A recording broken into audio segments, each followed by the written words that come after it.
tasi whaaka milo milo Marue rue mai no tino Awe ka ino Tamora ino pui mananga Mato mai kau mananga CEO lima ile ea Marue rue mai whaapea Sabali ua fua ino matua La a ino ma whaanua Tau tau angavale, tau tau angavale Oka oka no whai mea mate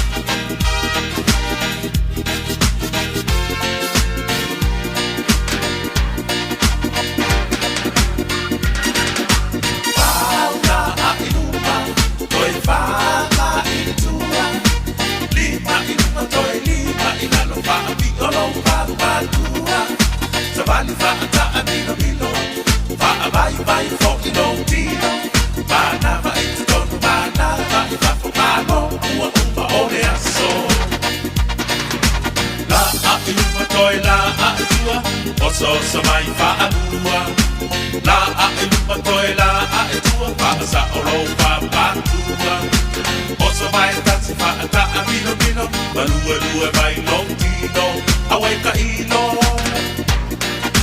Takora ilo pui manava Mato mai lau manava CEO lipa ile ea Malua lua mai whaapea Savali fua fua ilo matua La a e lupa whaanua Tau tau angavale, tau tau angavale Oka oka no whai mea vale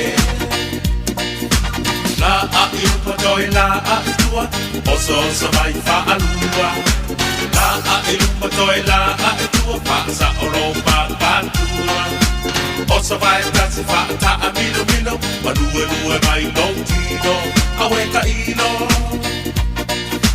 Whauna a e lupa Toi whaunga i tua Lima i lupa toi lima i nanu whaapi o no whapatua Sabali whaata a mino mino Whaa mai vai whoki no tino Whanava i te tonu whanava i whafo pano Ua uma o le aso Sabali rongo tau anga vali Rongo tau anga vali Rongo tau anga vali Rongo tau anga vali Rongo tau anga vali Rongo tau anga vali Rongo tau anga vali Rongo tau anga vali Rongo tau anga vali Rongo tau anga vali Rongo tau anga vali Rongo tau anga vali Rongo tau anga vali Rongo tau anga vali Rongo tau anga vali Rongo tau anga vali Rongo tau anga vali Rongo tau Nei musika le nei auli i le soonga no wa seu mai fo i le tautua le seu fonga le no mua e ko samo Capital Radio i lona ofisa au tui nei le vai i pia ia mai le whaawawina le tautua sa whaawawina mai le usa atasi ma le tātou whengarenga i Pori Lua New Zealand ia awa fo i paanga le tātou li tio i tue fio le langi lo maua mai so se sa mo le ainga la vai tasi ia a tātou te mafute lunga le nei au onanga mo li atu fo i nei vaenga ia o tūlanga lo i eita ulu manga o ngā runga sa moa mana fōwhanga e le ngata o le temile nei e whapena fo i langa i atu le lumanai e whaatalofa atu ai le pa ia man malu le tātou ainga ia maasani o na tātou mafusa tau tua whapenei ia le ua so tofi fe so le sao le alu aso na tātou feita wina sa o le tāna reisi toi ina e toi whali watu tango atu wale aise lima ua sola ale teimi la tau ia mal ta vedinga o aso le ua se fulmantasi aso nei maasina ia e se fulma lima fo i wa afa fo le maasina la tau ia ma tātou fo fuala Julai Augusto September taringa malolo oe sorry ia ale walua tapenanga ia le tātou tunu le nei teimi te le tūlai lua ia whātālu whātu ia pēr whai lewe maua mai le tātou tautua le nei au oli ia se teimi ia o tātou mafuta fo i mal tātou ona ia le tō whā ala whai makereta vai lua ia mal tātou ofisa o whai ngā pānota whai masui ia o le tātou ngā ruenga whitāu fo i o lo tau mawhai le teimi le nei ia e long pui ali I mauna ia pel tato manule te le la vano manule te le o tato le whaafita au lia lo le Samoa tu umame umal te muli fe o mailo le ailo ma se me fai ia ona leilo le polane me fai lisi temi wa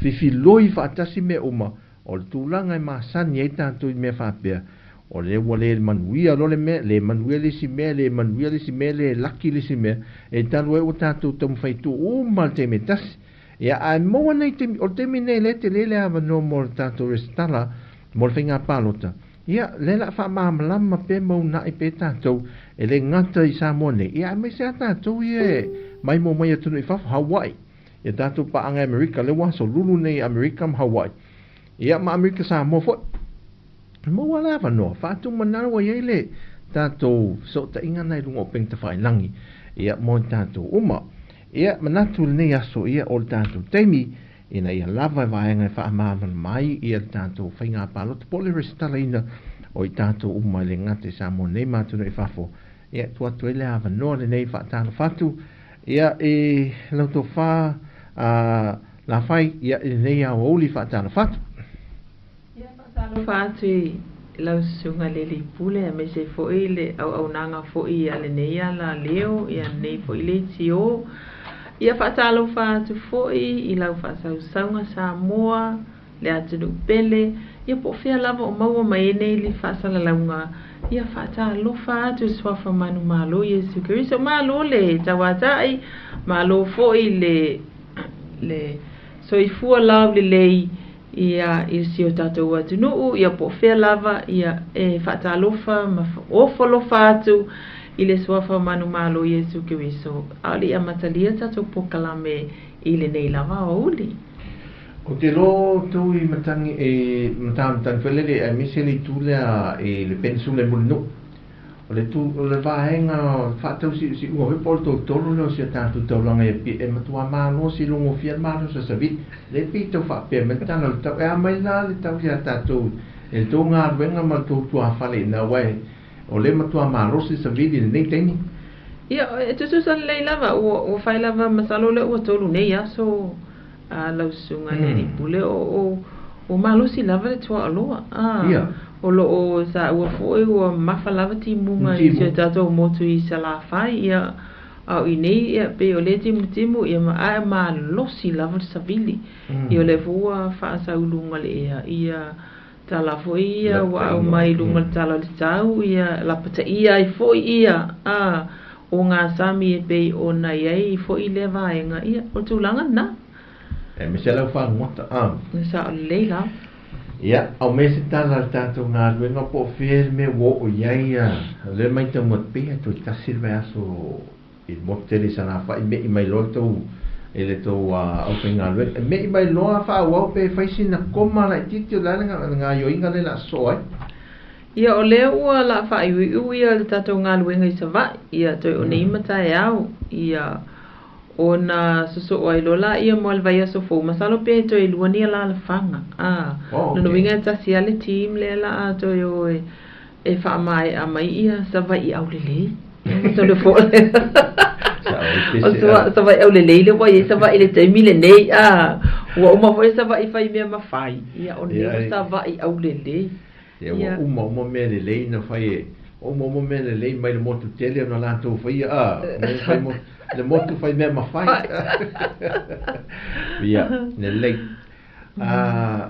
la fai ele tata ata vai ason te nei na ngata tata longa inisio vai no fo I te fa mam la mati le mi se la vai na to ia o le aristana me lungore penga to fai langi le tanto online system e le ngoa le fa ngoi nai fa ngoi nai tato au nanga le lungo le restara le lungo penta fa langi fa na sa no lai ngale ole fa nga palota ia sa moa ole sistema le ole van fa nga mai ole matai system ole system le tulang vina le fa nga ina so fa matai e a fo e resta la impalo tai e na eta to matai paulo tu langa e tanto mai sia tu no o Pacifica a wai ele ia ni tu no Pacifica fa ngai na tu langa le E tasi le vaenga, ia o tātou lawe mua la mai mea uma. O tulanga la le na, ia pei fo o na whātatana no ina le tulanga le tātou online registration, o le mea moni lava ia e pei o na longolongo puia li atu. Ia e upload, whātumu le form na ilunga o mata website, ia o na upload na nea i lea o pepa mana o mia, pei o lo pepa whānau o le tusi folau, ia o alama vaenga na e mo mia atu o se ID. Ia mwhai na upload i lunga o le tātou system, na nautu ina atu fo i lunga le poto. Ia o na whapelo na maua le mata ofisa, ai e whato a whaamae a lava la wistala, pea e su mai le ofisa. E whaatino ia le poino lo wata, e whapea fo ili o fingerprints. O le mea moni lava, o ngā luenga umane le malo, e whaatino i lunga o tu la fono. Tu la fono la le Electoral Act 2019, ia o le vaenga tonu lava lea e o lo whaatino ai mata o ngā luenga, e whapena uma lava ngā luenga le malo. E ia la tau tiu la fono i lima taita ina ai. Ia o le tu la fono la le ofisa whainga pālota lua o ta si iwa. Ia iei mo ona teu unga, o lo o iai fo. Ia o tūlanga tonu na o lo whaatino ai ngā luenga. E maafua o na le mawhai o na upload mai so wata e o iau fingerprints e moni wa e ini sangata o tu sili mai. Pe ai se ale me le mawhai ai ia o le tūlanga moni lava. O le system le fa o ngā fu i le system 4, ia o le security la tato system. O lona winga, e na o masini lava le ia mau e tonu o le ofisa whainga pālota, ia ma mea poe ata lo iai e mawhai o na po e ai lo wata.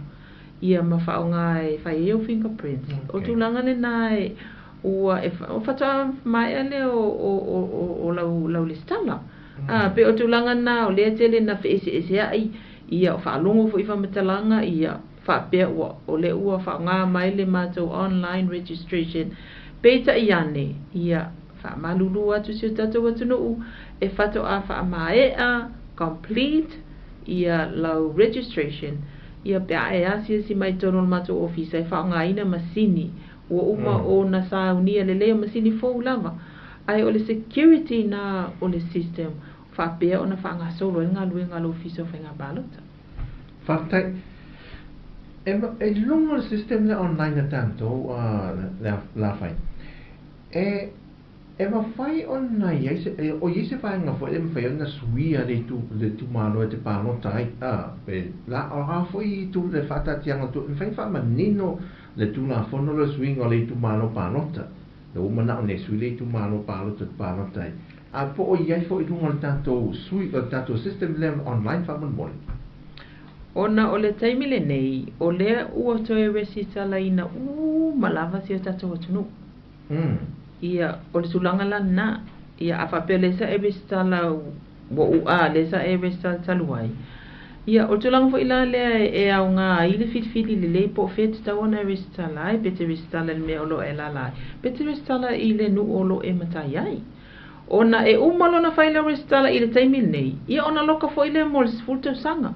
Matua foi o tu la fono na esfulu tau sanga ia lono inga la tau ma lena le stala mai amata mai aperila tau sanga nei lena fato a amata ile re-registration ia o le atunu atoa ia umolo la restala temi nei loka loa ili se fulu tau sanga o tu la fono na le se fulu tau sanga fato a fai ona eto transfer ia le wa ele stala nei i le afio anga o lo e au mawai residency peta yani ia ua o te fo i lista usanga al whainga pālota i le lua o to tas ia ua e whina ngalo te pālota mai le meolo e matai ai e peita i ane ia se ilonga se fulu tau sanga ia whato ama whai ona e to transfer.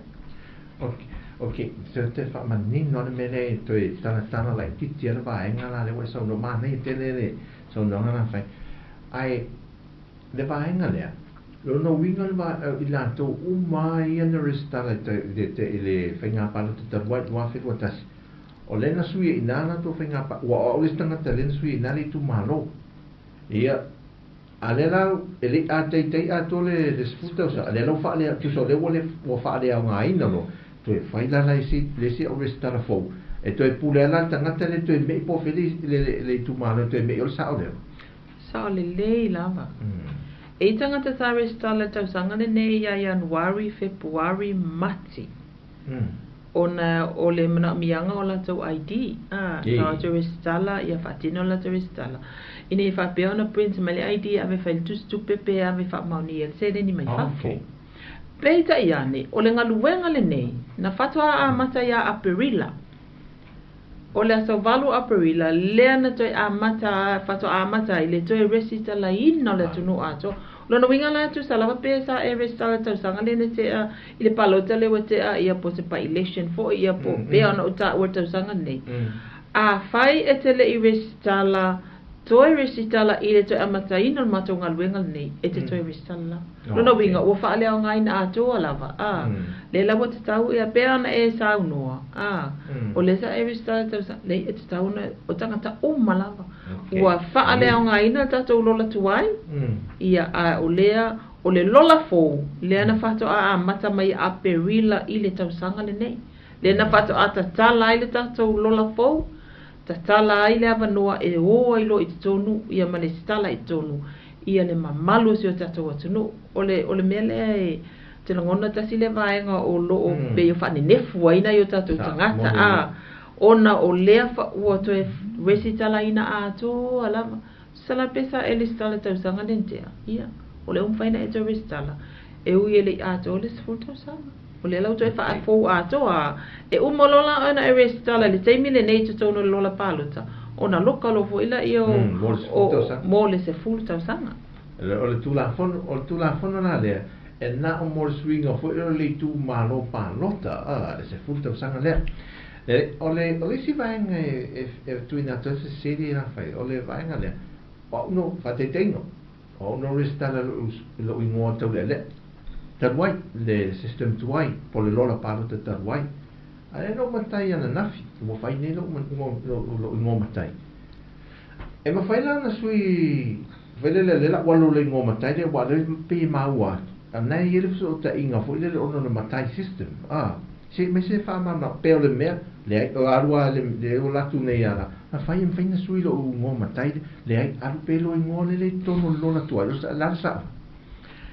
E mawhai ona e le stala i lo swafa matai. Peta iane. E te alo atu ma le pepa matai. Voi le lewo mana le stala. Yo matai certificate. O lona winga la. Ato te le malo si o tato atunu u i le tausanga le na te ama ona tua atu i na wat stala COVID.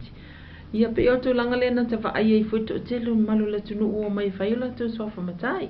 Te le sa tumutumu e fo si o tato atunu.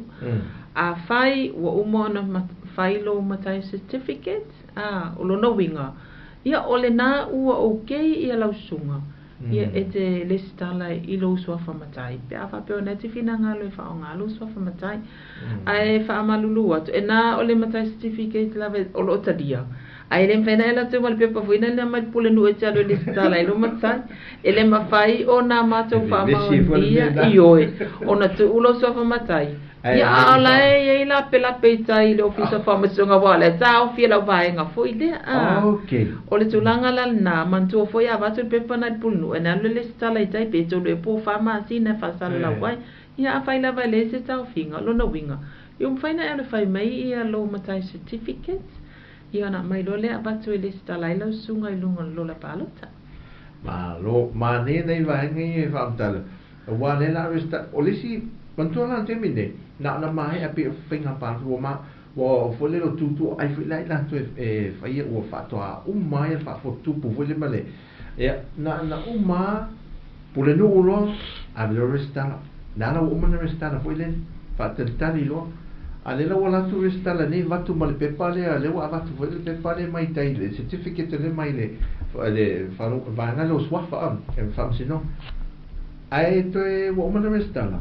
Ale o to eta ofia tu le sua fahoile le watu tafing ale o mara stale la only ngomatai e se vainga to feinto ma o no system vainga le pero ta o la sunga ele ma fa no mato restala ina pe afa pe te le lua tu ma se matai certificate e yai lava le matai certificate ia it's a A5 ia o umana mato ma te ilo uma o le matai certificate. Afa pela te la tua ma se sia fa si pepa voina le o la tu si mai lo so fa matai ai le o se matai certificate au mai tai lo fisa fa le ai fa malulu atu e le ma fai ona le stala ina lo sunga ma to te fa nga ina lava pepa ua uma ona fa ma ni el tu la fono tai si to fa manino pea ele le ya le long puyari o menne o le tau no longo e mana malama tide mama nuane tele tei si to mai ana fa le vaenga o ai tonu tangata Samoa e anga va e parota nei matu no fa fole fa fon mai mo mai o le mea moni e anga va pe a lus futa si o tau sanga o le anga va mua lama le na ia o le citizen Samoa ia tasi le anga va e mawhai ona pe o mafu anga le ma tapa e fo ia pe whanau pita no te o tato o tangata le fafo o le sa whanau ne moni o le telefoi au tu se folau fo i tele tu se folau no ova ai ava bea o lai vatu ia lo pe whanau pata mea e vatu fo tu se folau o lai tu se pata mea Samo ino e le fa pela e o no ngai moti noa ia o lo no le na o tu langa tonu lava na ona fa fa ngofi e vai nga lea pe i o tu langa na lea e te talo to e fa ngofi lava paul tu langa e fai lava ona fa sili mai i le mata ofisa o na e open at fo ile mata website e fai ona tu ina mai ni fa sili po ala va tu langa fi mamla mai ai alo ese matu langa fo ina le na fa mai ia ai na fa mai fo e fa sa launga ai na fa mai ia pai mala fai e mama a fai ele o se tulanga tele o fisili silingia se matu ofisa e vai nga le paula van matu wa me foi le matu te fai tete lava matu fai tete fo ina le a fai ele o se fa matalanga fa beana fa maonia mai lo ofisa fa nga palo ia fa malulu watu ele me fai ona matu tali atu fo ile tulanga o le mena e fata uai ia o alava uma lava matalanga ia ele lei lava le fisili ia fa so mai fo ilo ofisa o alava ni fa fita uli o lo fia mana mi ele so ni tele yo lava no na ele mata website le na pe atulanga na e mafai ona email mai ai lo ia fo le mata toll free line 800-8683 800-8683 o le mata toll free line e mafai ona mala mai ai e o fo ia tanga te e fa fo ono valu lima ia valu se lau valu ono valu tolu na me fai ona fa onga ma le toll free line le na e vala au mai ai ina ia fa fai ngofia e ona tali atu i po ala men fa fisili o lo o ma na mia ile so soani ia o lo ma fai ona ma to tali atu ia fa fai ngofia i lava ia tato ngal wenga au mai tau atu la fai vai ngale sorry se wa o mana matua ta pena mai yo i al tanto system le lunga ele ala si vai ngai ono fa ne fo il tanto tu pe a fai e anga i restala ia mola tola le fato a mo mai ia le e tanto so ta ingane na emisia po kala me va so lente nei le ala to e tu le ava no tasia ia e to au mai e le sul tanto officer fa nga palot to e mai la process fata tia me process e te restala mai na ta nga ina il mo la to ia la le fafu ia wa nei pe fa ngofia tanto nei mo la tola ye fafu ia le la to e what the process to el watasia ya fa ina ni sia po kala me vaso internet ia ona ua te tala atu ia le tato portal ma to website e te sua ilunga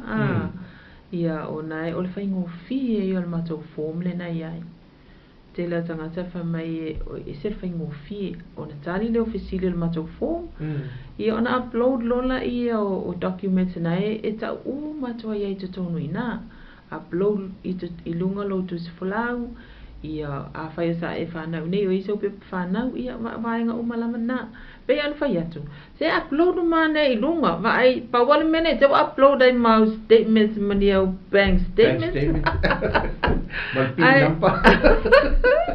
ai upload mana i lunga ia vai nga i ma pe pa mana umia ia fai ngofi ai ona faatino la matou galuega Na foi pepa mana o mia fa mo. fai o lo pe whanau ma se ID o le pe whanau ma tue i o nai a whape lo pe whanau Samoa a whape o lo tusi folau New Zealand o nai tau na i le stamp for le exemption o le exemption na tau mai ai o nai te o si tseni Samoa o o si tseni New Zealand tu sa dual citizen o nai whaatanga tūlanga na ia o le pe whanau lama le ID al pe whanau Samoa fa me mo le pe whanau New Zealand ai o le tusi folau o nai ia ila le stamp le na pe anta ua e ina i tatou whanau e mātua uma Samoa na e fwe whaatanga tūlanga na ia wai mawhai ona stamp ai tutonu o tusi folau o whanau ia o mātua uma o Samoa ia matulanga mwhapena ia lafu uma na le sitala upload a failo e lo pepa matai ya te ol taimi nei upload mal pepa matai upload na ni lunga malu pepa matai ona le ai lava leo ni fesili paul tu langa o lo susu mai Samoa mai malanga mai Samoa wai e tele a fai ngā malanga si o tatou atunu e malanga mai ai fono ia o asisi ngā mai ai ngai whalavelave tu lang whapena ona e sia tule le mātou ofisa i munu whapea ona whaatino ai i au biometrics ia whai ai fingerprints wai lolomi umale se fulu ia whapea fwina pu e malo wata ona complete lo lea o la wistala ma lo whaakai o te o fwa o ele pe manino o le ua matua manino le le wha mamla mang ai ele fiwa ia le ofisa ele fiwa o whinga renga e wha malamla mapea wha malamla mapea ala ngā renga whai la tātou so ni e tātou ia paanga a siu tātou a inga rua wa o fia mai nei i vaengo le aso tofi Samoa le aso ruru ia te o tui nisi o atunu wha mamalama rola i le vaenga nei le i manino le mai le i o ia le ua mamalama tātou wha o atu i ele whi au le e wha whaingo fia le ngā renga na whaite o le whaingei o le tātou system le online o te manatu a ui e rola ngona a mai pese wha mamla manga ina wa o le mele o le ifo i la ngona o tātou tunu nisi o tātou tunu e leo le tunu uma e ele la ngona wha apea fo i lele mo tulanga la lea mo whaasalanga ia o le sistema i e peitau mai tawa o le mena fausia ina ia fai se sao tātou tangata i whafo mo le whai ngā māno tātou whiwhiringo tātou teitai pālota mai ai ia altu langa la mo meo o ni whaasalanga hoi le mo le pānota mo umana restana e le pānota ia o le mela nai pi e le au whamanino mai pe pi e le au le marsi angol tātou ia ia inga matu la whono a ngā i le vaenga le whafo e pi o le mena mo tātou a ia i neisio tātou nei te o sasi ai wha manina mai pe ina mal wha e sa o le lava le saunoanga o le tulanga le alfasalaina foi pe afa pe le palota ia e mo i tātou o lo o au mau manu no foi te tono si o tātou atunu mantua foi o tulanga le o le matafa yo ia tātou uma le anga o tātou e filifilia o tātou taita maalia lava o tulanga tonu lava na ia e le aula e o fo ai tangata si o tātou atunu o le no foi nei ala u fai malanga i fafo i le taimi lea ma le vai tau lea ia ele o yesala le fasalaina paulava tulanga ia a whapea ia e mwhaiana saulo mai lon tus folau ia o la sa halu wha vai taimi na taimi o le foi sa malanga i New Zealand ele fasalaina ai o i tātou lava o loo au mau mano nofo i tātou si o tātou atunu o ia filifilina o tātou taitai tātou la lene tulanga tonu lava le nā o na o lo o mau fo ia mātou wha maunga ia e iei tulanga fo ina le pe ia le whatau ina e mese lava tupulanga o tulanga tonu lava nā ua fuafua ai foi pe o tulanga le whatau ai o i tātou o lo o no fo i tonu si o tātou atunu whatau o i tātou e filifilia o tātou taitai awai o tulanga na e telefo ina pe ia tua ia i fo ia na yo tātou taitai o lo i tono parliament ai le ai o le tawhaioina i tātou ia o luas fultasi tau zanga ngai lunga o le tātou ngā luenga e whai whaatasi whaataua le filifiliina o tātou taitai ia awa o loa mai fu ile lato fa moenga ia i tātou. Ia tātou fili ai male tatau. O tūlanga tonu le nā ai o tūlanga ia e le whaasalaina i lātou i wha. Whafo atu mala tunu i le aso le whai e whenga palota. A o lātou lava. O lo wha pēr o na pe i e le manatu mamafa i le tūlanga lea. Ai o le ngā luenga whai whaatasi e tātou. Le fili inga o tātou taita. Ia. O te lofo e le tantanunga whai le lo nawa. O mene o pe o nai whaasalanga i o whaatulanga tu la fona. E rei whai o le whailele ina ia tamo whai lava e ao se leni. Ai o se tūlang whale e una ina e tato whai se leo, whai se sao, molo tātou, molo whiriwhiri ina o tātou te tai. Ia, nare pauana le mea ale maka ma tongi le su. Ia o mawha, o whiriwhiri te tai molo tātou tunu. Ia na umala ia le ole vai ai mo tātou i whaf, e le whapera ai malanga i whaf, mo tātou i le lanam papa a whawhalo wha manino. A whapera e whai ai whai ngā pānota le te ni sa sa sufuanga le aing, a o umana resta, i o le ala o nā ho whailo o e sao i nei. E tātou le atina e nio su tātou mano, ma whiwhiri no te ia, i si vaenga whisau no e le vaenga lea. I pe o tūlanga nā, pe o tūlanga nā e a fo i le, ai me se a tūpulanga talavou o na e mau fo i e mātou whamaunga a. Pe e le whaata waina lawa i tūpulanga talavou le Filifine o tātou tai. O nai o tātou tangata mātou e pisa te le lava i a mantoa i langa o mātou. O lava tausanga, mantoa langa le mo o umai te tono le lola tūlanga lea a. A uman mātou vo lola ia i le tūlanga fo i le tata. Ia e maua o nai tangata mātou tua. Matua o le age group fo ina le lepe e categorize e mātou ia le tūpulanga talavou. O le lusu tasi ana i whase fulu. O le vaenga tonu lava na o le li lifa ma to tele ele population o le au tangata palota o le age group le na o le tūlanga lana na e pe e mafo e ona whai a nai o tatu tangata matua e se le nau o nai o tatu tangata matua e whaatino ia le tūlanga a e pe o tūlanga fo ina le ina ia whaataua ia tatu malava ia le tūlanga lea o le whai o lo sao ma lo leo e fili e o tātou taitai. Aua, o tātou e fili e tātou taitai. A le lei o tātou, a le le o tātou. E le se mea la tātou tua ia i fuer au kōlea, ma le au Papua New Guinea. Lei o tātou lava o le mata whai yoi lava na a tangata anu umasu tātou atunu ua ngawaa e le sitalam palota. Ia o le tātou ngālue ngai whai whaatasi, ia o le fili o nai o tātou taitai. A wase manuia lau tele si o tātou atunu. Whaftai, o le awa vai foi o le tātou whatanuanga e malasui o le tātou viso whainga pālota i le musika le rosa pai. A tui taliu mai, na ni lilo vaenga ia ti silfiai. Tālu na tatala le tātou pālota foi le whaungai ne lunga o pengta whailang, le online na tātou. Fia ni si o tātou atunu. O umana pālota mai nā, whafo.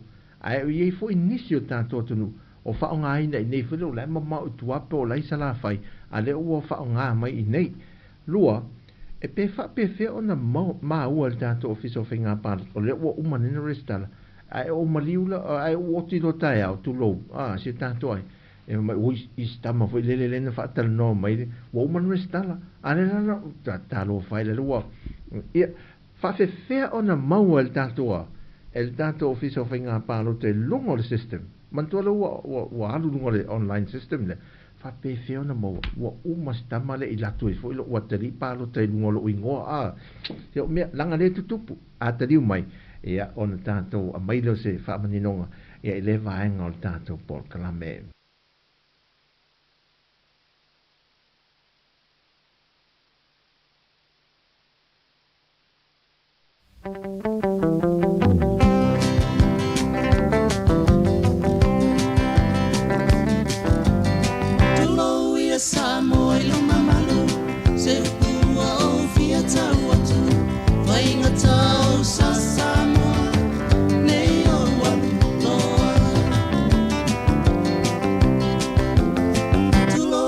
Some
Nei musika leo auli i le whaawawina le tautua mai sa mo si ufong le no mua i au ieitu langa alo vaenga lua le nei o le vai aso a sau le ante nei le vai aso ante nei ia whaatata nuanga tiri peo nisi vaenga i manino le tātua tunu ia i le toi resta laina a toa o mole tu langa malu pui puia o whainga pānota po whainga whiwhilinga alo tātua tunu i ona teitai ia a mante lisi whainga pānota lua whelus fu leono ia le o to se na faita o masina foi ia on tanto o lia le to te mai ila tanto programa na fata nonga i le nei aso tofi sa mo o a se tu atu le ava no le sui o tanto ofisa fainga panota to fia ila to ia o resta laina tanu na te ta ona felen te ta laile tanto o panota le lunga fa mai no pen te faile pia nga va mo blesa fa to mo ila to tanto tu no mo tanto ai meto no fa to fia ai o au nga foi mo tanto de sa mo mal fa no tele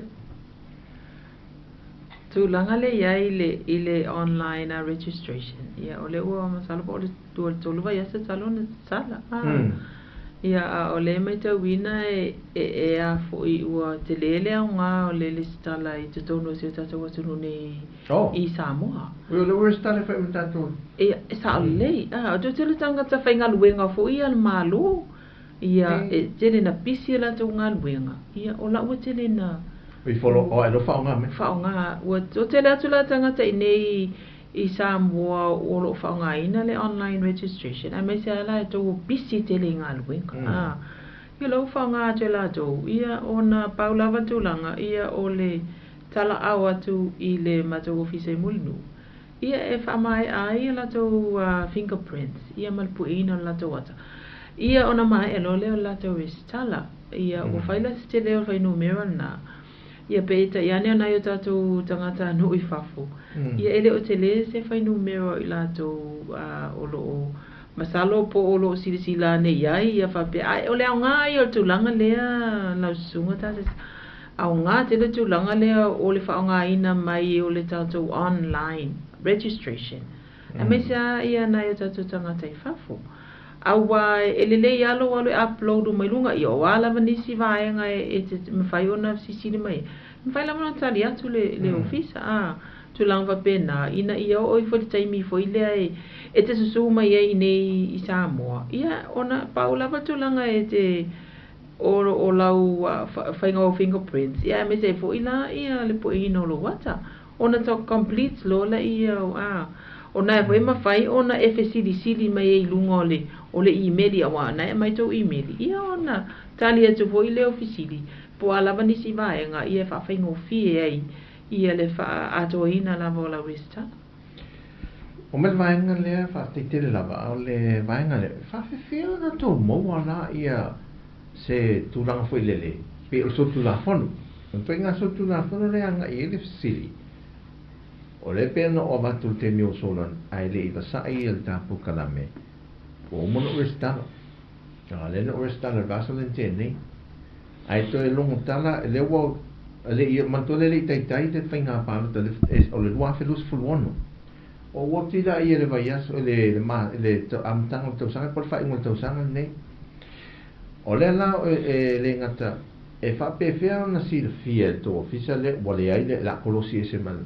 ale watu e la o wateri la fai pem fa te inga e uia na ri atulus futasteo sang o wateri ale la watu nei fa o ngai lo e pa lota fa ai o wai pe o tulanga le o pa lota fa o man pa lota lo nei ngo sa o na pa lota ai to pa lota e fa o ngai lo ngo wa lo ye lo o mano le wo ti lo tama le na pa lota ri si tu malo ale pen fai so ta inga ma se si sui fai polisi o mea o le ngana tu sa fole wa me sa tu pu fo ia ai le o ale war pa no te si sui fai pule le pe la te wo fo le e li si tu mano fa pe fea la no tu mo el va en ale fa mo o le memo mo lava o ata mana tua e te tawana i se nga o lo wata ia male ata o lo walo e te tauna na sila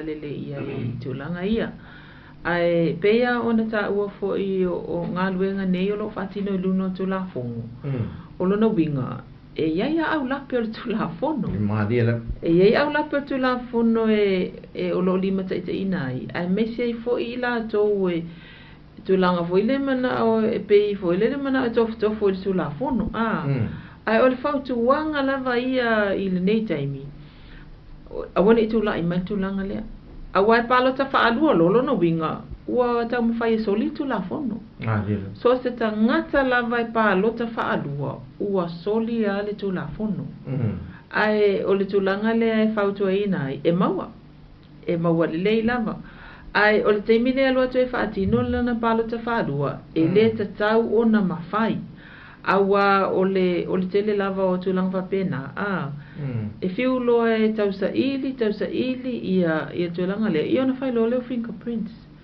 mantua wale e tasi se fingerprints o le ua whai umar sa fulu ia o le tatonunga fo ia e ala ona whai ia minei mea o fingerprints po biometrics o na ele ai ma se vaenga e tutusa ai tusa la polo watali polo walo ele tutusa ia ni le ia ni tulanga lima nei o le mafuanga le na o lona winga o le tali le na e te tau e o ia ile suenga ala o fai palota pe a lua tu e tau mawhai tulanga lea ia ona fai lo le whaatino na fingerprint e tulanga lea mafuanga tonu la paleo i systems nei a peo tulanga mo mua langa o le ata a wafo langa le la ama wilo wata i a fai la e la tu lo walo a sisi la tu la fai palota wale e tala fea ngai matau sanga ta le tu mai tonu le ata ia mai se ia tau sanga ia o le situlanga fo ia ona o ina ia i lava le ai o le fautuanga lava le ofisa ia ona i tu la i mai le vaenga le anga e moni lava le saunoanga ia i la tau sa tau fai lava fo i e solitu la fono i fo ina le i yaso o ma vai mani so fenga paluta ia o le sa o lava tu la fono le anga e le ma fa ele ia ma se si lunga tu po tu la fono ia o e lave la vea ia tangata palota si o tato watu nu i le tu la fono e lave la vea fo isi o mata o ofisa ma mata o ia fati no ina ni nei ngā luenga e ia lava au lape o i tato uma ia e lalo uma le tu la fono o lo fati no ai na mata o ngā luenga o au lape la o le fatpui pui sa o lava ole no sa o fa e se mai au lape ia tu lang velo le palota per le fatti di no e sala tupe au lape il tong il sele al tamalane wa soli tu la folo sa ole le lava o nei manino mai fo i te tono le mato tu la fono e tu pulo tu langa lea ia ona wa e sa unua me fai ona molia ia ona tu ina tu fo ila ia I fasalanga ile falpui pui ia ona I te sono mato tu la fono o na winga ia e mafai ona se vo nai lunga o mato penga te fai langi asia e mafai taule na vo ir kopi fasa moe e te mala le ia ai o tulanga nai fautu ai nai si o tata watu nu o le taimi ne system follow faunga o te na ngona I le lava se se tofu ia a wai le lava se se tatu e mana o ia fa na fo I malo ia me se ni so tatu ai ngai le tulanga ma dela se a mai se tulanga fo le saung le mo tanga pa rota la ta o tu ia tan na nei vai na pa ie wa ku fenga palot langa me sa tu fo wa uma nei ai fa pesi ta se sui tau va foi le te wo fa pe wa le sa tau va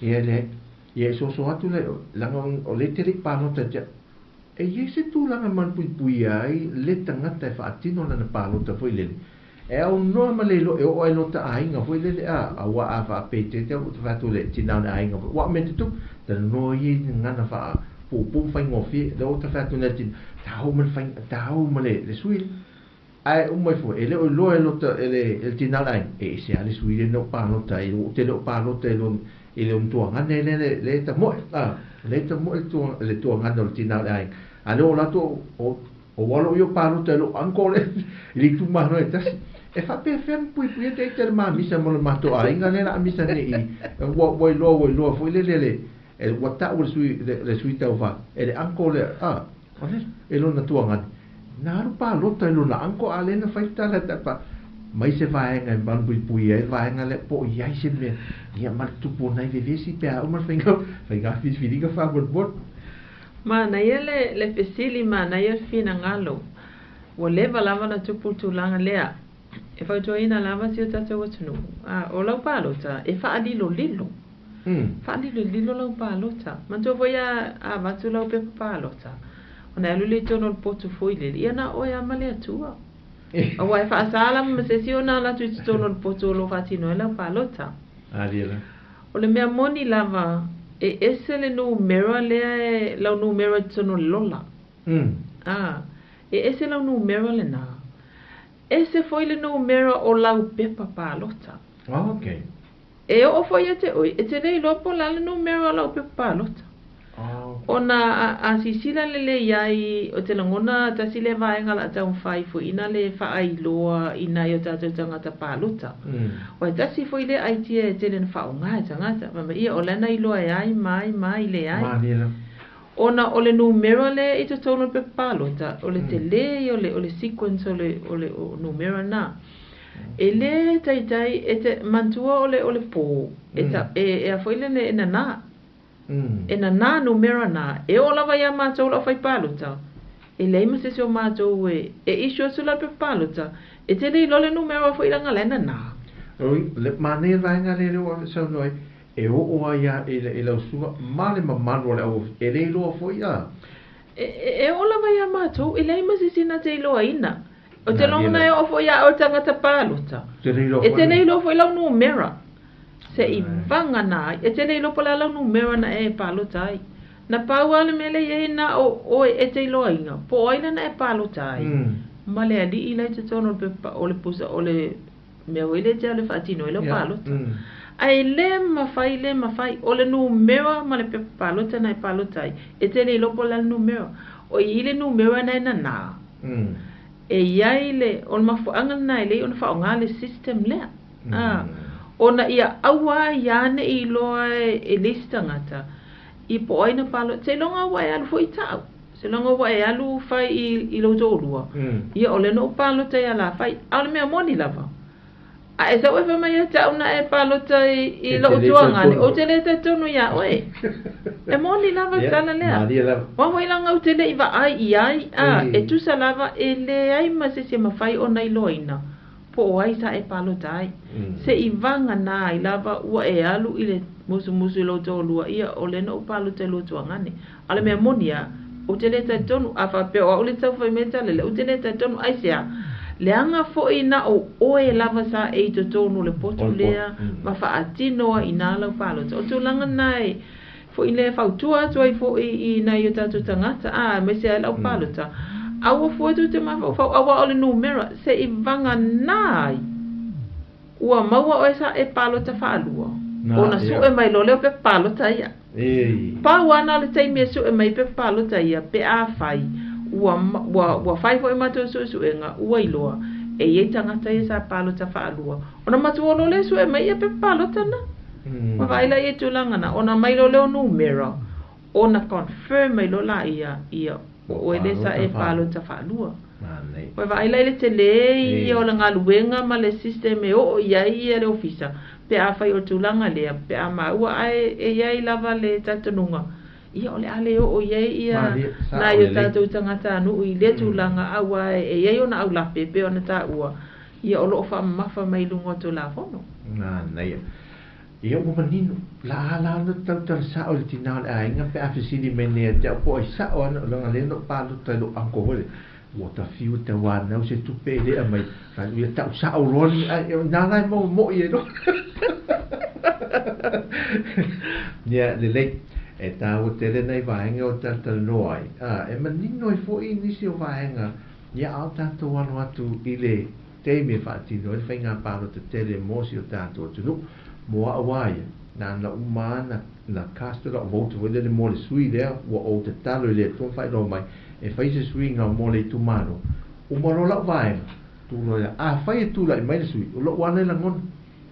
Le, o la tula ngā ruenga na, la woa ngā I fōn tanga le pale mene fwe, o lato ngā ruenga na, o le fina wina o le tulanga manuia, mole I tumano ma sa moa, ai, e me vevesi o taratu foi to tamu fai tu male nga luenga a sui fai puli au teita umaro fai nga palota ia o lo nga luenga a sui fai puli se vai nga na man fa alorte ai momori atu fa teite te lo manino nisi e fai nisi se si vai nga te fisa no ai oko so lo manino matua ma for au lingo nei me vai aso te ne o mai so se va na nisi le ma o tatu o nanga ia se te mi foi toi fa ma ma tiri pe ai le mutai ia no foi mai sa vai fai lo ma lo longa toia wa pe toi fia foi tu ma no le toi nei por ia o le tatu ngaluenga ia nai fa uma mai sa vai le vai aso nei ia ma so I lua vai aso fo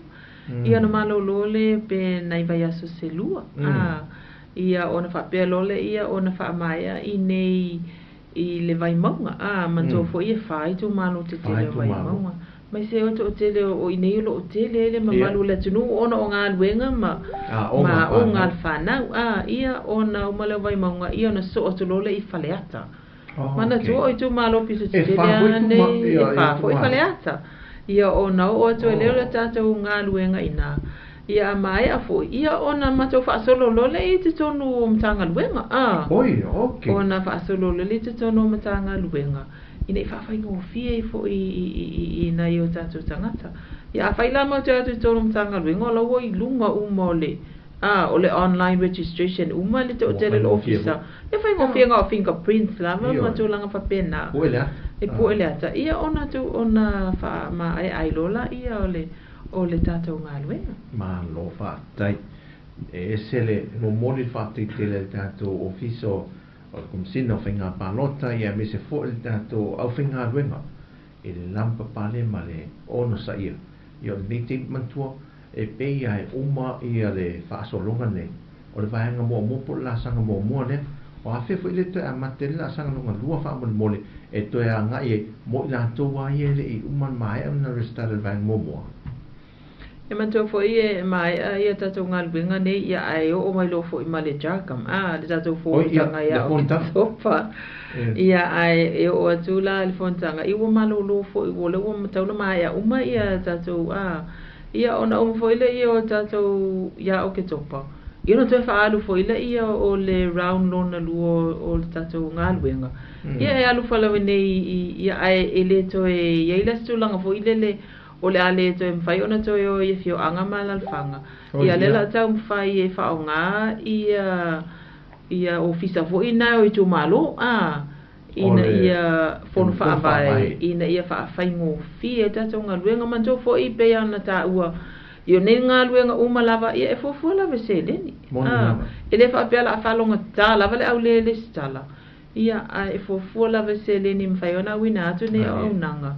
I tua I nuu malala whanga o nei awa ngā luenga tele lava le nei ia e ala na ave tua na I tātou tangata mātutua.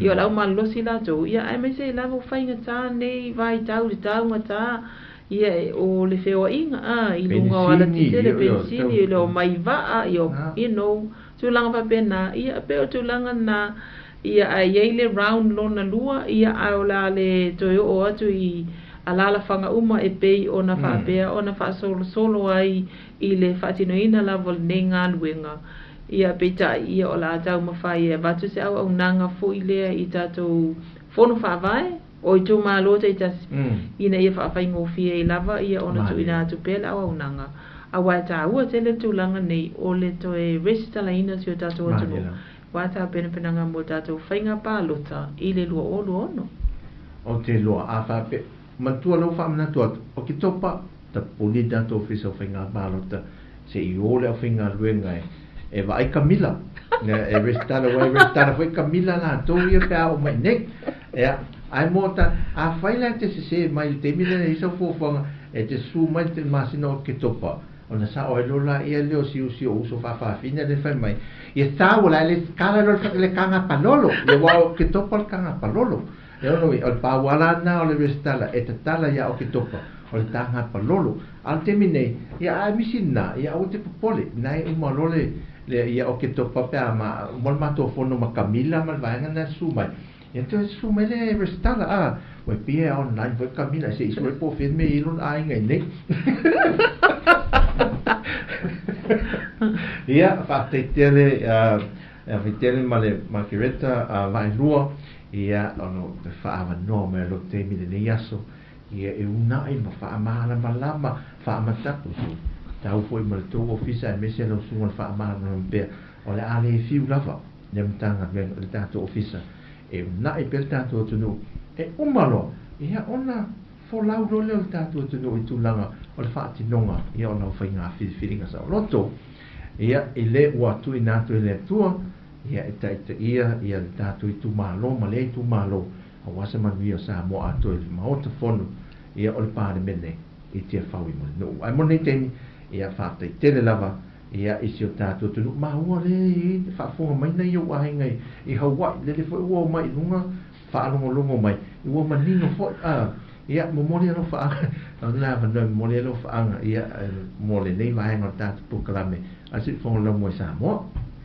e moli atu ia lo faanga i wo ma ainga ma ila tu ma lawa mau ia tunu e mamau ia famanu ia tele lava le atu ia te utou ia o lo te talo atu pe mo utou ma lava ia po fea lava se atunu o lo wau ma wai se Samoa ia o tatou la ainga e tasi li lava ma to fo tatou la ainga e tasi li lava ia tatou te talo lava mo saunga le mu ona ia tatou tangata ia ai me se foi ia ia tatou wol faal tanga le atua nei vai tau ia o ina lava foi ia tatou te feloa i lumo le atua i tatou tau sanga ai manu te le ina lau fa sau saunga Samoa i le nei tu la so fa soifua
le fai pe au le fai ngalo tu. Ia e tu mau sumai le ami o tonu. Tau mamau masiva ma pale apa. Ina de ia pa ua tuai i le angasala. Na olo masusu mai whami whangi isu. Ai leilo o le masusu o le aitu. Tau nu mai, ua sui lau ba ai. Nau mo mukuka, e karpatu ai. Na ole happy, party every time. Ha ha ha. Ua le ke mai, walu whaasau ai. Ele i marsani ai. Upua silo matua masito e aina. Sunga i e lupa mai le ainga. Sa ili le lei sau whai moi ponga. Se tamano whamau le lei ngai le se opa. Na ulo masusu mai tari tani iyo. A ole pusi ai moa si awa bio. Tau nu mai, ua sui lau bangai. Nau mo mukuka, e karpatu ai. Na ole happy, party every time. Ha ha ha. Ua le ke mai, walu whaasau ai. Ele i marsani ai. Ona i upu tau mamba e si toe aina. Sunga toanga e whanongolongo musika. Pape lako mai ni am siti. Paa tau mai mani DVD. O tu peonga e alui le whatau pese. Toanga e alui vai i a Mikaele. Tau nu mai, tau lo se i ai. Nau mo mukuka, sa e whatu ai.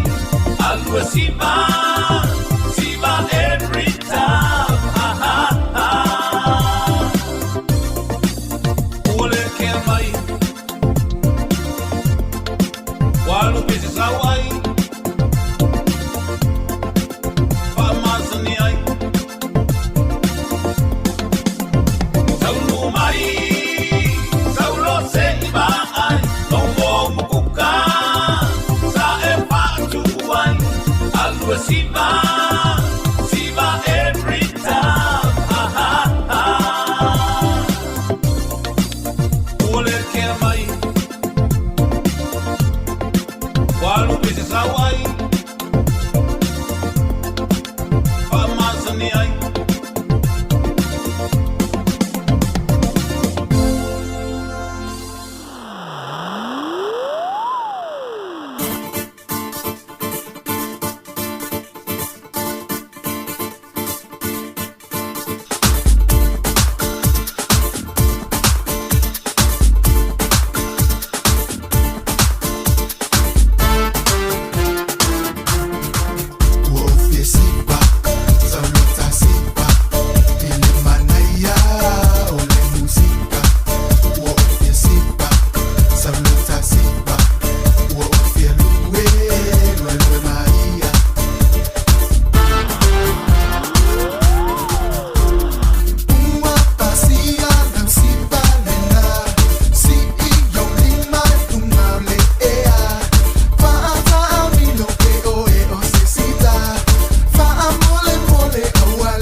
So fu man wir mai mo fa fonga so tato tunu ule ni foi tula le aso.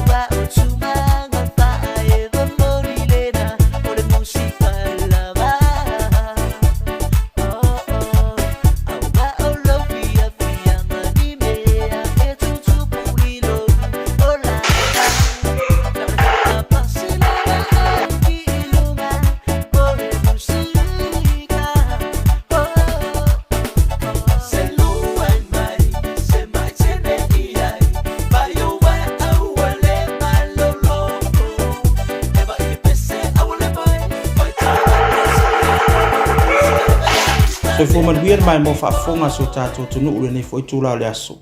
Ma lo ngā lue ma lo fo ile fa to I fi au matiu te whenga iai. Usi mai mai mo fa fonga ole so onga neo tato po kalami. Lona vaenga lon tolu fa utuina ole fa manatu. Tala manino ia ma fa mala malama uli ili. Nisi o nanga tu pitolo fa atino lo tato malo. Tawala tu mtanga luenga fa tonga tu ma ote lo tato malo. Ole nei tu lao le aso, ua o mātou whaatasi atu ai ma le sui mai le ofisa o le whamlanga inga lo tātou atunu, pe ono mātou whaatasi atu ai lau nei ma le whionga le ofisiri langolango le tanga luenga le pānbia ma le kāpeneta, o ia fo i o lo whaururu iai le ofisa whamlanga inga Samoa, na whionga ia vala tu manu pese sia opo.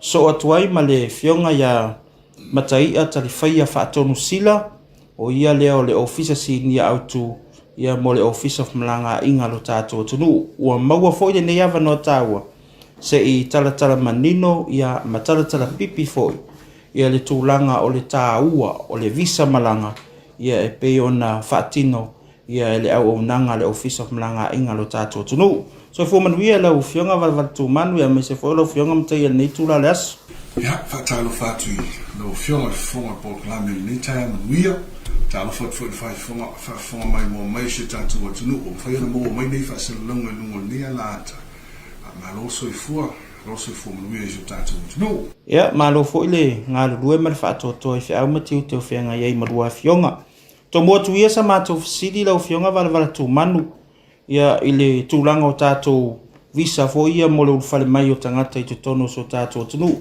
e ma fai ona sa no manino la fionga o le tu la fono o lo fata taia faton fola wai fo ia le fatinonga le au nanga I tono lo ofisa Malanga inga sa mo fa mo ma ne fo ni no taua fai lo si tanto o tunu le tu moni o ma fu anga sa bali me fo lo ofisa tato ala leo o le tulanga ile tato pe mita po le visa u fa mai o lo fatino le lano tu la fono tanga u fa mai lua o ia po le lua afe lua sfulu ma o le nei tu la fono e afia mai so se tu ai ngā visa e mawhai ona no fo malala tanga te tono Samoa nei ia pio lau tūna lei tai au o le fia whae loa lei nei I o tātou tangata po I la tōfu o au mai ai te tono Samoa tangata e whaafai ngā luenga ina tangata e fia o mai ngā rulu le kālesia ia fo I lawe o tātou lava tangata ua umauina po o yenyo la tō sitseni isi atunu ai e te tau na tu no fusila fia a e fa nga ina lo se pepa malanga sisi atu no ese me Samoa e te reu fale mai o Samoa e te u fale mai I tanga tanu o lo yelo tu folau I vanga la ia tau visa o lo o ma fai ma tau fa pe atu le visa ta fao por permit por visa le u fale mai tanga e I vas fu waso o lo ye matatu visa fa nga wenga visa fa le lotu visa fa to luo tanga tanu se yo la val visa no fuma ale visa le fa nga benga lo macho nga lu fa ta se mal tanga benga o le MC o le polo official le lepa o ila chona e o lo sa weta iala fa tino ngol permita e fa nga benga tanga tai Samoa nei o le tatu permita le fa tino se pisinisi po le fa si o macho nga lu fa ta se mal lepa e mal tanga benga tu pe mo wa si tatu wa tino le ye mo fa ina fa tino le fo to ina visa e mawhaiona no fotanga te Samoa nei whaatino spisinisi ai masara me matea ia o ia le lo vai le tulanga I tau visa I tonu so tātou atinu o le tātou visa u fale mai po le visa tawhao e tolu masina a o isi uma tātou ai ngā visa e iei le tapula e whaangata e le mawhaiona sili atu I tolu tau sanga ai mawhaiona ere pe mita tasi tau sanga lua tau sanga ai msalo stengi sa noa iaia matea I mea manao mia ai ole titano lava sio tatu atunu a fi te au mai se ngata i tonu sio tatu no fa finga lo na po le a lava tu langa ye a ye se swing o le mta upu tau visa te tau lava no i longo ina le tatu ofisa pe te fa lo mai fo tatu ofisa a me o mai al kon karate bol mafu an tau no mai atu ngata samune o mena le fi fa lo sio tatu atunu ia matulanga mo mia pe ai mana mai se tanga te fa finga wenga pe so e asia si mai e pe o tau fa pula tu le fo le po kala mel ni tae fa mo le a lo fionga va tu manu tu te tawa ia le tulanga le tula fo no e se fo fa mai no tulanga pe mita por visa e pe ona e temni lo fionga la sa o ale na sa o le au tu o le mafu anga o le fa le visa mo le uru fale mai o tanga te whiona e te wha pula tili ale le tā ua te lo le visa wha mo se fie le tunu. O le tūlanga lava ia i le mea tau visa ia po pe mita fo o se whatananga e mawhai ei o na nofo pe alala le tū mau se tangata i tutonu o si o tātou atunu e mana tua fo so sisi lava i le o se Samoa e o lava i le Samoa o umia ina le tus folau New Zealand po le tus folau Amerika po le tus folau Australia a e uru fale mai Samoa o lo e se si mai o e tangata anu e le o se Samoa so e la le tatou visa fa pitoa e ma fai ona matu le tatou ofisa i tutono le tangata Samoa le umia tu Australia Amerika New Zealand e te uru fale mai o se Samoa a lo e umia ina se pepa fa mauni ai e uila vena e malanga tus folau le tus folau Samoa a o tangata anu Samoa le fa ingo tatou le exemption stamp e folo na tutongi fa pawina a uisi lo lai toi tangata e se mai tangata Samoa ia ona tatou sanga lola ia le mo le permite te uru fale mai ai pe ha e fa te fi uru fale mai te fainga wenga te uru fale mai se sima fu anga fale lotu e ia ina le tusi sanga po pe sanga e ma fai ona e sanga mai ai mo se permite te uru fale mai ai si dia tu le tolu masina a ila to uma fi uru fale mai le permite asiasi e tolu masina a o mea mana o mia te tauna i sau pepa malanga po lau tike don vaalele e te toe fo i ele atunu una malanga mai ai e te tau ona ono masina na ilunga lea o ngaro utus folau mai le aso e te alu ese atoe Samoa tau ona lava sau tupe fa o ngape te nofo i nei tono le tatou atunu peila a e sau la te asiasi mai le visa le tau tatou le tourist visa po le permita u fale e tolu ala masina a o mea mana o mia le na a oisi loa tatou visa e se foi la au wala tau sanga ai mo se fia la fong tatou atu lo fa fong mai na foto ne va no lo fong tai em vai ona e fa la tele le tulanga ia fo ia le fo ia o nanga ta o tono tatou office of malanga inga fa mo mod pe ona mali fo e sa nanga vala ia e fai tu ai nga visa lo ila lo tu la fono lo matunga lo tu inatu mo moa le visa to faule o mai ona sa no e vala pe ona fai on tu inatu le ivas fo waso ia e o lo o malanga mai Samoa mana o tu fa awaule no fo inatu no la fai ona apanga e tanga teia fai tu tau sanga fa popo si ivas fo waso le la el tato visa to fao ia lona lua ia le visa le no fo mau o le temporary resident visa ia o visa na le fai on tu inatu mai fitu fo ia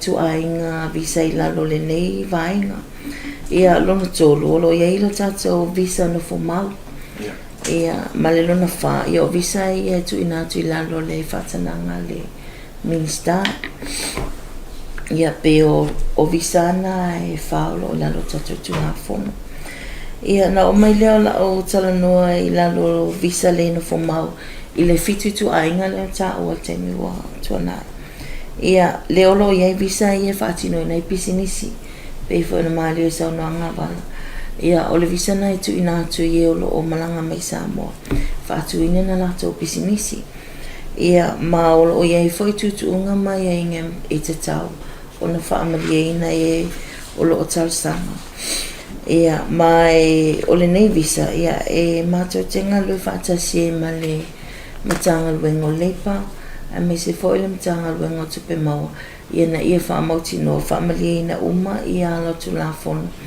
e pe o tulanga ia o laisene pisinisi o le whaamaoninga e whai ona investi Samoa le Foreign Investment Certificate le tu ina mai mtanga luengo leipa. Ia manisi lawa tulanga e mātou te ilo whaatasia e mamtanga luenga ne. Amotino ai le itu ina atu visa nei la lole. Whaatu ina pisinisi lona lua. Ia o visa whainga luenga. Ia sila fia fo ito a te lo tanta whainga luenga e au ina mai whafo a. Ia lo matunga lue fo ila wawa lua male matanga luengo leipa. E ilo ia talsanga. Maolo ia fo ia tulanga i tawan wha malina la lole. O le tulafono leipa le lera lo office futolo. Ia maolo operates fo le ilo ina o talsanga ne ilano le one stop shop. Ia mo sila fia le malo le atunu ia. Ele mfaion tu ina tu el tanga luenga palmia marka penetse se visa e fainga luenga i se si Samoa. Se ivanga nawa tu ina maile pe mita fainga luenga. Le ana o tu ina tu ilano lvaanga lea o le visa le no fomau. Ia lona tolu ai o na visa ia lea i tu ina tu. Mo tanga tolo o malanga mai Samoa i whatinua o aonga. Pe ona iai ia li usapi o tato NUS. Ia manisi ia o ngalo o iei nei Samoa. Le la lo iei fo le visa tu ina tu mo whaamamuenga tau lea aonga. Ia o le si visa lalo fo le vaenga nei. E tu ina tu lea mo e malanga mai mo su enga whasa inisi. Po o vaenga ia mai e whaiala to research. I nei Samoa ia na fo lalo o iei lalo le vaenga lea. So mai fo e male visa mo whaamamuenga tau lea nuu. Po o whaamamuenga whare kalisia. Pio nei ei mo whaatete inga le ia. Whaifi au tala ia le kalisia mamona. Ia o e olo o tautua isi e kalisia o lalo umale vainga lea. Olo o awina mai ei ia whaifi au mtulanga whapena. Tuina tua le o visa ia mo whaamoe whananga nuu mo whane lotu. Ia whasolo mai lalo le o iai fo ile visa mo maftanga whale ainga. Pea whai o iei ni tatu ainga i le on citizen Samoa. E whaiana apalai lalo le vaenga nei. Ia le ngata fo ilia o taito o lua tātanu Samoa. Ia o lalo le vaenga le whaiona tausanga mai ai. Ia le ngata fo ilia o lo iai fo le visa. Tuina atu mo whaamamuenga o whaamania le minister. Ia e tau le purpose approved by the minister visa. Ia mo sila fo e telepolo ke til malo. Matulanga whapena. O lo iai fo ia whana potoputonga ia o lo iei tangata whainga luenga mai whafo. Ia o nai talusanga ai le visa lea. Ma i le mwhai fo e ona tui nā tu mtanga luenga. E au noa ma le endorsement mai le mtanga luenga o tupe po o le mtanga luenga le mai whafo le MFAT ma le Ministry of Finance. O la tau mai le endorsement whatu ma whai on tui nā tu le visa lano luanga na. Ia a me se fo ma ia fo ile vaenga le visa tu ina atu. Mo a inga o e o malanga mai Samoa mo fatite inga. Ia a whai o au le malanga mai le ilo visa whainga luenga. Ia whaina au mai lo a inga lo tōlua. Malau whanau ia o vaenga fo ina nai lalo i. E tau sanga e whaina mai ia tanga tōlo a inga i Samoa. Ia o le visa no fo mau o mai leo le talanoa. Ile visa no fo ma mo si le fia mano le tunu e whaatasi ona whaatino le tatou se i pole kota tai pea o le se i lea New Zealand tau sanga i fo i tatou tangata i ono iai whanai le whaatino ngai e whaatasi le tau sanga ona tui nā tui a visa no fo mau ma le tu whaino mera fo i e o i nā tau en whai ona tui nā tui a visa no fo mau i e whaamon moe mai le ile fai un capeneta o nai sa o fai no mera le fai nga we ma fai ona tu inatu visa no fo mau ile tau sanga maleta sanga ia maleta to visa no fai o le visa le tu inatu ila lo le fatana ngan minister ia po tato ministerial ia avele i fa lunga o officer peo ampasa ia fa la positonga o peo le spread UNDP e ave e o lo whaururu ia ofisa.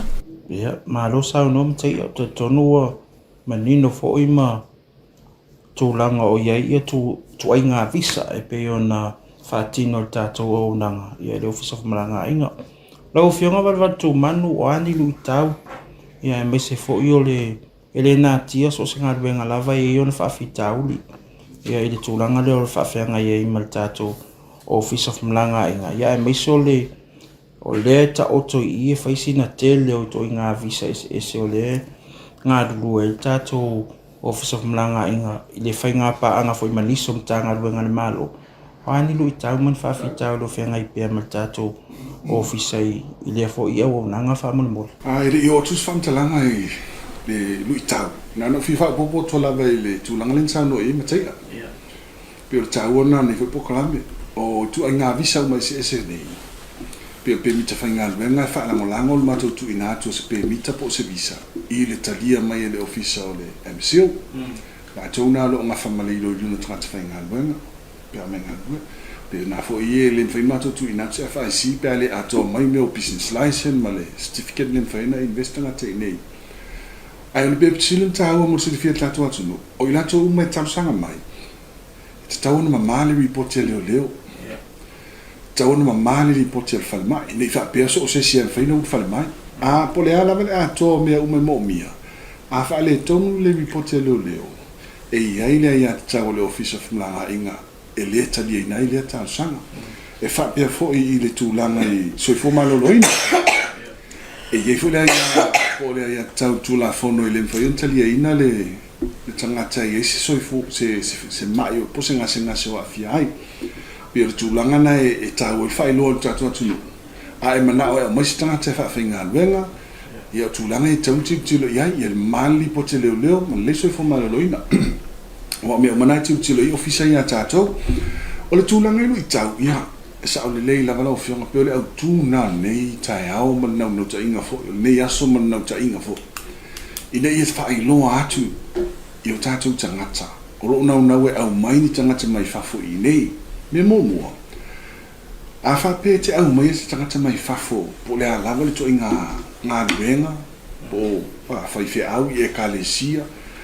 A iei lo le teimi fo ua ele manao le tangata lea. Whamune more. O oe e te tusi mai le ofisa. Ua mātou le toe mana na o tangata lea. Ai e lunga lava o le sponsor po le whaalape tonga na au mai le tangata lea. Le toe whaafo I hina e se ato le tangata lea. O no ru I tau le umatou loa nei. A mai le tangata whainga luenga le tangata. Na pea le whape au mana mai le tangata na mai lofa mai. I alo la o e tau sanga. Whamun mole le ai whaafo I alau sunga. Ai susu ma le tangata leo mana o te au mai. Toe tau sanga whaale mai. Pe mita urfale. E whape na fo I pe mita o. Whate ta inga ia e kalesia. Ma ia whaiaonga I nei. Whaiaonga I lato e kalesia. A te ufa mai. Ufia whaiaonga I le NUS pere. Whamun mole. E whaafo I lama le toa o ma le tangata lea. Ai toe tau sanga mai le NUS. Le pe mita fau. A o nei tau sanga. E fua lama le ilo ilonga. Pena whape I le konu kalate. Pena preach pe na savalia po. Ona ftato I lo tau sanga lona lua. O le si vaenga lo fai pe foi malu I tau le tatu ofisa. O le mele o le tau sanga mai. Ai e fai atu au mai pepa. Ia ai fai asi umi o tuli ai nau e mai tangata. La le a faina pepe mi te sa no atu e ma te pe mi te lano malo ministerial ma wa o pe mi tana. E lano tato whainga paanga mai si atu e so ani mai. Le la e ui ma le tau sanga no fa ule I o le ofisa no vai fa fuma le ofisa o tupe. O ina tau nei loiloina po o le fea le au wala o lo e whainga paanga Samoa. I le influenta lia mai. Ai a mai lai a mātou le whatananga e isu ai pe mi taia. O tangata lana. A mai e foi lato teimi lau mai e peo mai fause fale peo mai ngā lue le wafu peo mai. E toi foi lato I fafu. Le se mafu anga leina toi no foi nei. O le tūlanga I pe mita o whai pui ponga peo n sau no te mitai. E tasi lava le whai pui ponga talia le tatou malo, na whai pui ponga le tane, ma le fine. O nisi whai pui ponga e wha maruru atu, e le talia ina I tatou. O no inga ai sau tau sanga pe mita u whale o sau tōlua. E te tau langa o noi tu ainga e se le tu ainga tusa. Wha maruru atu ai, pe a whapi e le talia ai le ofisa lau tau sanga. e te tau on tātou wholo pe tu la whono le wo iei tātou. Ia pi lisi nā lui tau o lo whea ngai whai mātou, le telo tāu sanga au mai. Ia ai mātou sa mali lava tu so ala tu la whono. O nisi lui tau pito silina tāua. O nao tātou tangata anu sa moa lava ua a fia o lātou soifua de tu la whono ia tunu mamao. E le whatanga ina tu sa lava po o Samoa. E te umia ina tu whalau sa New Zealand, Australia, America. E le mwhaina e eile ia tau tātou ofisa po le malo. Whafo i oi tuan malawa le pa tau nuu mai. O e tu sia lau so de tu la whono. Whai le lau interview. Ma te whafo i hagan ba le tsa wai. Pio le malo si anga nao tātou tu la whono wa iei nei. E le e tu sa lape nuso tanga i Samoa. A whaina e so de tu la whono. Tu la whono le tano toi so de tu la whono ma mafa.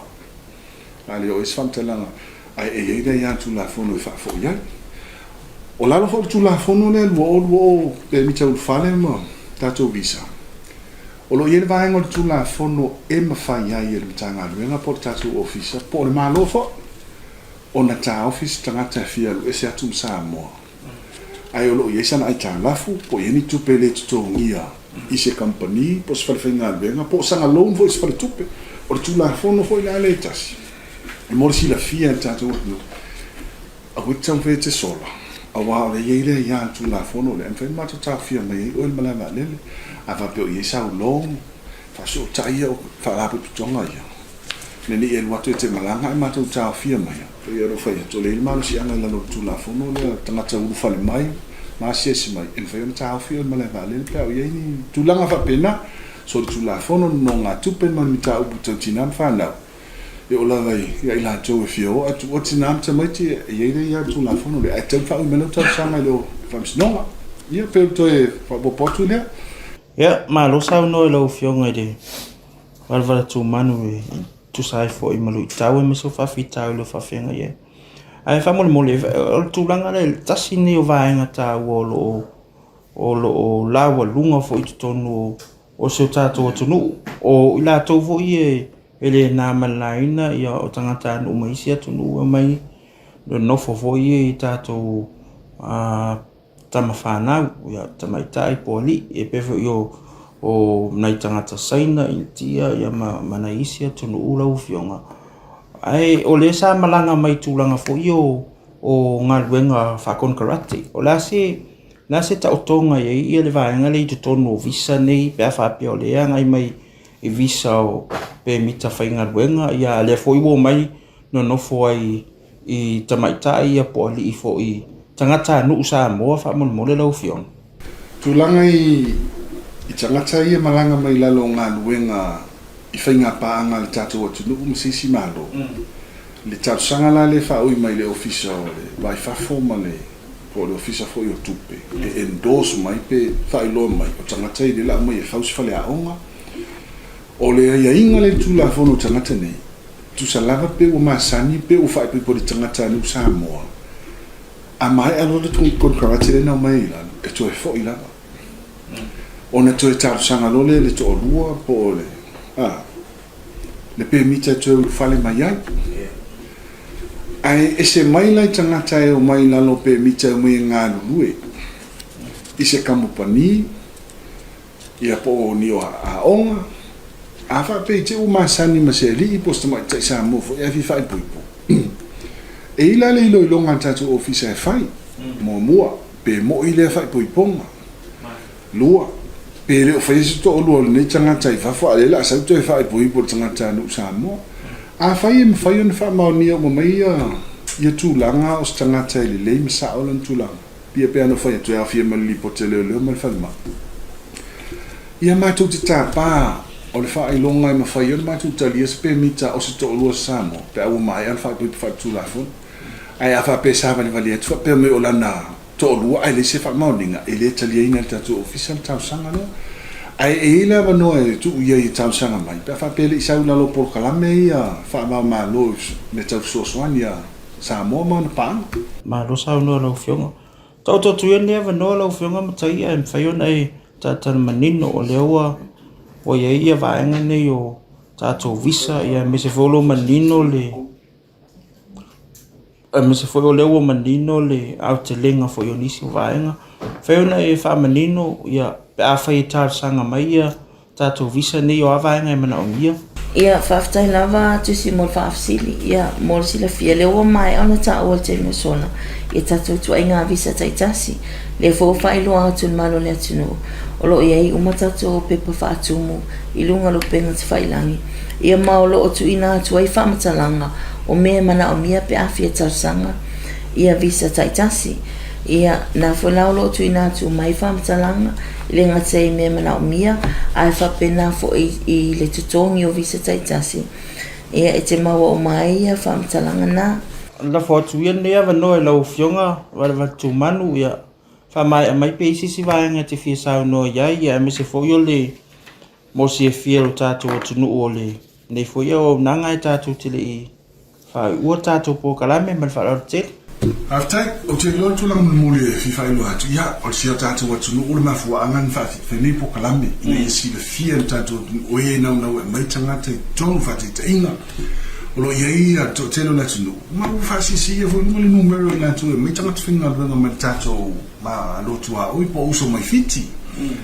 Beo le anganga le na whamone mole whapso tai mai tātou ofisa. Le anga iei konu karate tauntou sa inia ma mali dia whatasi ei ma ia fo e uso atangata. Ina ia whin tātou au sia msavalia ia i unga o tu la fono. Ai le tau sanga le ofisa. A whai te au mes tangata whinga luenga whamone mole. O le tangata soi fua fo. Tui te lei pia sa tangata o lu a inga. Tau tua ia te oe mwhamaoni. I whapena fwoi o na e whaida o unanga o eo sa tangata nuu. E whamaoni te tau singo tangata mai whafo. O nisi tūlanga. Ia, o lo iei tata ofisa i sa vai. Ka whapio o e te alale sa vai. Ia mna misa tangata au mai. Lo iei tata ofisa sa vai. Leo o mantale tu te ia. Lo iei tata o pengat whainangi. Mo ina te oe me whaina o lunga lo pengat whainangi. Ia lei. Fia le ofisa nei. Talia so stasia fio mai. Wa tata mtala wenga. Lo ilano la vainga le fio ngatuma te pānia. E ma lo fisili le fio mai a angafiri. Ia mai mātou mea whaatino tau tua i so tātou atunu i so se tu inga visa masa pe mita e mo mea stangata mai whafu ia po efo ia siasi mai tātou atunu o ia ngā whalaro Ia, ma lo whaaftai atu fo i lua fionga mole whaavino ina rurua tein ia e whaamtalau li ili mtatara manino ia mata upo e patino e tātou visa ia mole urufale mai o tangata i tutonu o Samoa ia ole tau nungana tātou po kalame ni nei fo i tula le aso tonu ia o le naua ta oto atu se mani nonga i roto to wha ia me se foi o le finangalo mana malama le pa ia telo so tātou tunu ia e whātatau fo i lea fo i au au nanga o lo whaatino le tātou Office of Malanga inga maua se isi so onga le nei lawa po kalame i le taimi lawa whape nei staimo i luma ia e mo taimi nei manuia tele ia fuafuanga ia e me se foi o ngā luenga o whenga iai ma se o tātou tunu soifua